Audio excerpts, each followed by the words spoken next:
Kaugnay pa rin ang balitang yan mga kabrigada, ang Senado hindi dapat daw maging atat o forthwith sa pagbasura sa impeachment trial ayon sa Makabayan Black. Mula sa Batasang Pambansa, Brigada Haji Kaaminyo, ibrigada mo! Brigada Live Report. Pinapunan ng Korte Suprema ang motion for reconsideration ng Kamara ukol sa articles of impeachment laban kay Vice President Sara Duterte. Ito ang paniniwala ni ACT Teachers Party List Representative Antonio Tino sakaling tuluyang ibasura ng Senado ang impeachment trial ngayong hapon. Sa pulong balitaan, sinabi ni Tino na hindi dapat maging atat o forthwith ang Senado pagdating sa pag-dismiss sa paglilitis kay Duterte.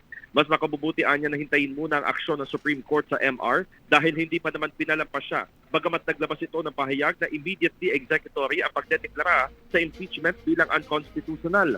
Punto ng kongresista, ilang buwan nang inupuan ng Senado ang isinumiting articles of impeachment kahit pa malinaw sa konstitusyon na forthwith o kagyat. Plano na Makabayan Block na maghain ng MR sa Korte Suprema at patuloy na ilalaban na babaliktad ang desisyon ng kataas-taasang hukuman. Nakataya umano dito ang kredibilidad ng Korte Suprema bilang isang institusyon kaya dapat na seryosohin nito ang mga inihaing MR.